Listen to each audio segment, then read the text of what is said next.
Atenção! Vai começar agora uma teleaula de ensaios de materiais do curso profissionalizante. Este módulo tem um total de 25 aulas. Hoje, você vai assistir a teleaula número 21. Bons estudos!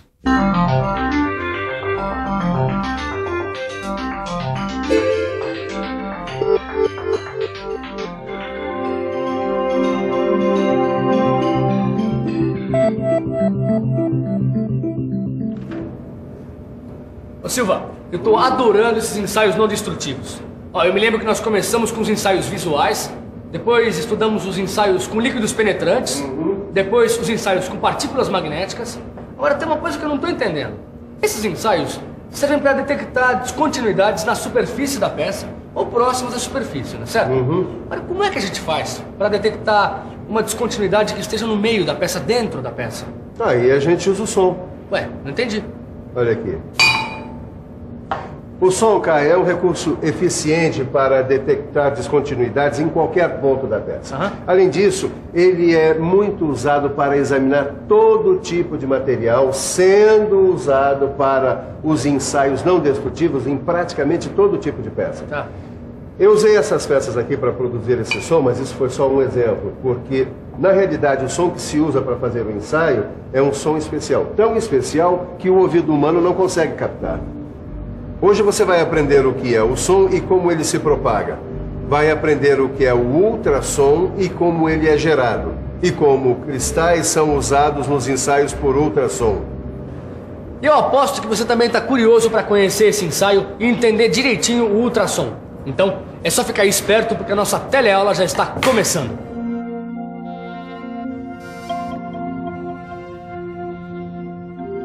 A primeira coisa que a gente tem que fazer para entender o que é o ensaio por ultrassom é saber o que é ultrassom. E a primeira coisa que a gente tem que fazer para entender o que é ultrassom é saber o que é som. Bom, o som se origina pela vibração de um material. E essa vibração se propaga na forma de onda. Mas o que é onda? Onda. Onda é uma perturbação temporária efetuada no meio físico. Essa perturbação se propaga através desse mesmo meio. Meio difícil essa definição, não é? Mas é só trocar os nomes que a coisa fica mais fácil. Olha só, vamos dizer que a água desse lago é o nosso meio físico e vamos causar uma perturbação nesse meio. Viu só? A perturbação causada pela pedra se espalhou em ondas para outros pontos do lago. Entendeu? O nosso meio físico, que é a água, sofreu uma perturbação causada pela pedra e essa perturbação se espalhou para outros pontos do lago. Agora, dá só uma olhada nisso aqui. Escuta só.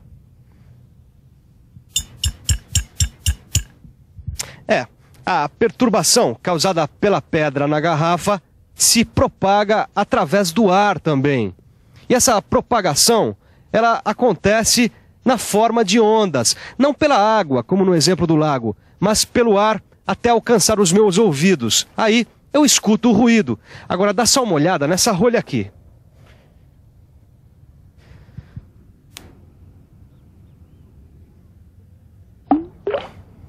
Viu só? A rolha sobe e desce, mas ela não sai do lugar. Isso porque as ondas apenas transmitem energia, elas não transportam matéria.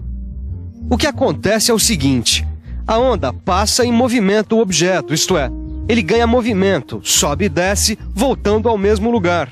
Isso acontece porque a onda transfere energia de um ponto a outro sem que ocorra transporte de matéria. Agora, para a gente entender melhor a propagação das ondas e do som, a gente precisa conhecer os elementos de uma onda. Tá bom, e que elementos são esses? Caio, toda onda é formada por cristas e vales. Além disso, a gente pode medir a frequência, a amplitude da onda e a velocidade de propagação da onda. Ah, pensei que fosse um pouco mais complicado. É, mas não é não, Caio. Esse barbante aqui, por exemplo, veja. Quando eu balanço, eu provoco ondas ao longo do corpo dele. Aqui, tá vendo? Pois muito bem, vamos imaginar que eu tenho pontos no corpo do barbante. Vamos lá, é só pensar um pouco. Vamos pensar um pouco. Deixe-me ver. Vamos imaginar que eu tenho um barbante que está preso por um dos lados e alguém está balançando a outra ponta, criando ondas sucessivas. Os pontos ao longo do barbante sobem e descem periodicamente, realizando ciclos. Olha aí. Um ciclo é o movimento completo de um ponto qualquer da onda, saindo de sua posição original e retornando depois a ela. Ah, e aí estão a crista bem no alto da onda e o vale no fundo. E a distância entre a posição de equilíbrio e o fundo do vale, ou o topo da crista, recebe o nome de amplitude. Já sei!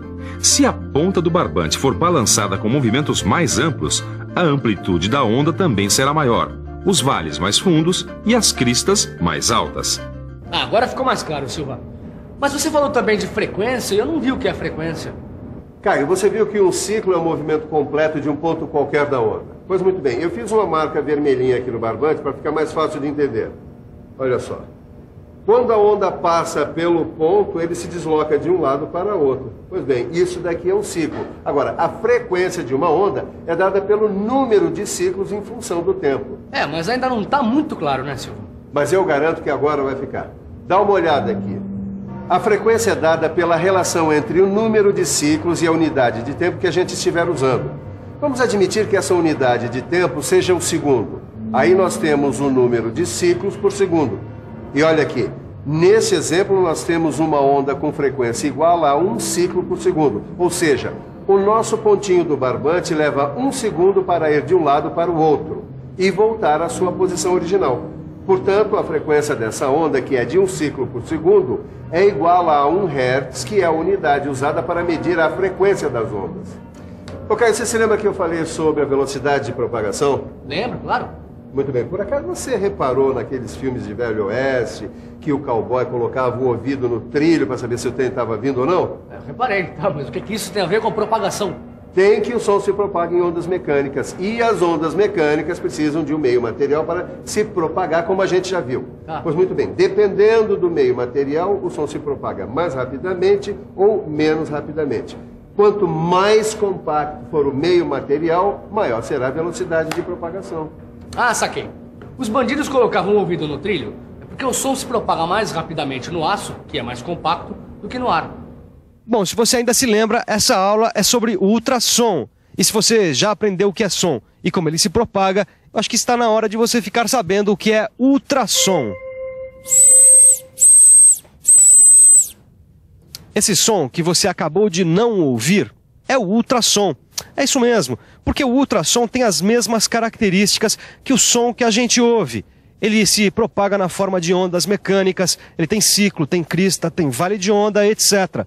Só que a gente não escuta, porque os nossos ouvidos só captam sons com frequências entre 20 Hz e 20.000 Hz.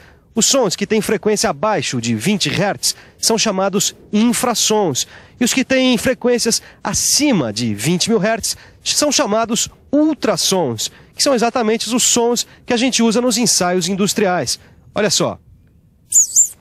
Esse apito é usado no treinamento para cães e ele emite ultrassons, ou seja, sons com frequências superiores a 20.000 Hz.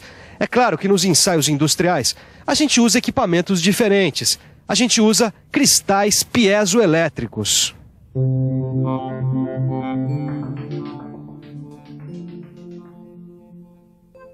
Os cristais piezoelétricos são materiais como o sulfato de lítio, o titanato de bário e o quartzo, que têm a propriedade de gerar uma diferença de potencial entre suas superfícies quando submetidos a uma compressão, e vice-versa, gerar uma variação dimensional quando submetidos a uma diferença de potencial. Quando uma corrente elétrica alternada de alta frequência atravessa o cristal, ele vibra na mesma frequência da corrente. Essa vibração gera o ultrassom. No sentido inverso, acontece coisa parecida. Quando ondas de ultrassom atingem o cristal, ele passa a vibrar na mesma frequência dessas ondas e transforma essa vibração em corrente elétrica. Essa corrente elétrica vai ter a mesma frequência das ondas de ultrassom que o cristal recebeu. Interessante mesmo essa história de ultrassom, hein, Edgar? Eu também acho, viu, Neuza? Mas eu fico pensando, como é que essas coisas funcionam na prática, né? Ultrassom, cristal piezoelétrico. Como é que funciona na prática, na hora do ensaio? Eles são usados com a ajuda de um dispositivo chamado transdutor. Nos ensaios por ultrassom, os cristais piezoelétricos são usados em dispositivos chamados de transdutores, também chamados simplesmente de cabeçotes. Durante o ensaio, o transdutor é acoplado à peça a ser examinada. Além do cristal piezoelétrico, o transdutor tem um amortecedor mecânico que elimina vibrações indesejáveis no cristal. Uma face protetora, que são em geral películas de plástico que fazem o contato com a peça, elementos elétricos que ligam o cristal à fonte de energia e uma carcaça que acomoda todo o conjunto do transdutor. Existem vários tipos de transdutores quanto ao ângulo de emissão ou recepção do ultrassom. O transdutor normal emite e recebe o ultrassom perpendicularmente à sua superfície. Já o transdutor angular emite e recebe o ultrassom em ângulo em relação à sua superfície. Existem transdutores que usam apenas um cristal piezoelétrico, sendo que para um tipo de transdutor, o cristal pode apenas emitir ou receber ultrassom, sendo necessários dois para a operação, um receptor e um outro emissor. Em outro tipo, esse único cristal pode fazer as duas coisas. Esses são os chamados transdutores monocristais. E existem transdutores que usam dois cristais ao mesmo tempo, um fazendo a emissão do ultrassom e o outro se encarregando do recebimento do ultrassom. São os chamados transdutores de duplo cristal. Acima de 20.000 Hz, nós temos os ultrassons, que são usados nos ensaios, não é, Caio? É isso aí. E depois tem aquela história dos cristais. Os ultrassons são gerados por cristais que vibram com a passagem da corrente elétrica. Esses cristais são usados em dispositivos chamados de transdutores. E esses dispositivos são acoplados à superfície das peças que vão ser ensaiadas. Tá vendo quanta coisa você aprendeu? Tá bom, mas eu ainda não entendi como é que é feito o ensaio. Calma, Caio, que você vai entender, você já vai ver. Mas antes, você tem que ficar conhecendo uma coisa muito importante. São os acoplantes. Olha eles aqui. É o seguinte, Caio. Como você mesmo acabou de falar, os cristais que geram o ultrassom ficam dentro de um dispositivo chamado de transdutor, certo? Pois bem, é esse transdutor que é acoplado a uma peça. Pois então, para que o ensaio saia perfeito, o contato entre o transdutor e a peça tem que ser perfeito para que o som não sofra reflexão e se disperse. E ou a água, ou a graxa, ou a glicerina, ou o óleo ajudam nesse contato. Eles são usados separadamente. Existem outros acoplantes, mas esses são os mais comuns. Pois então, agora sim nós podemos dar uma olhada no ensaio.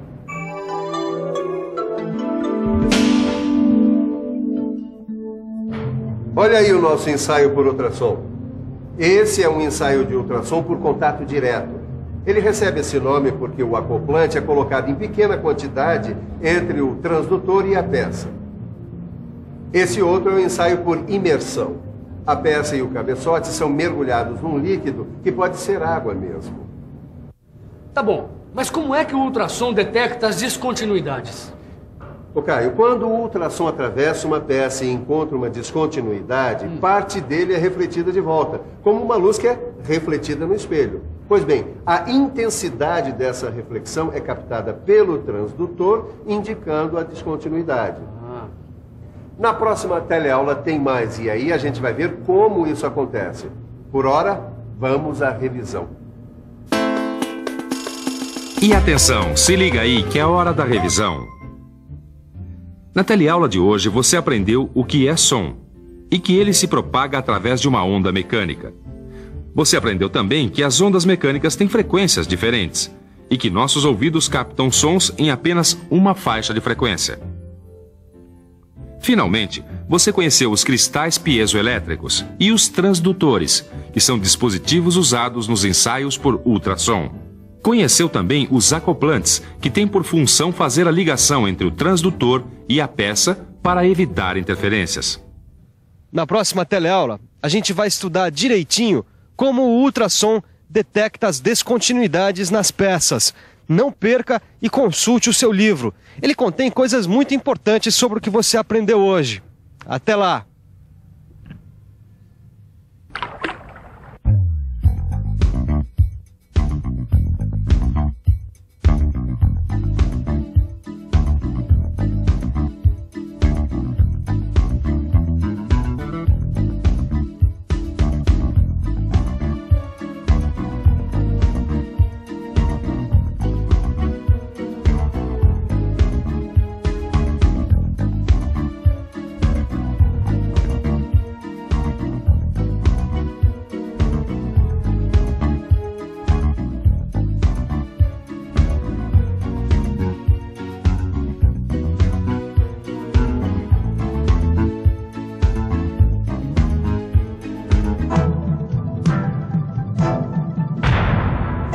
Telecurso 2000, um programa de educação do Sistema Fiesp e da Fundação Roberto Marinho.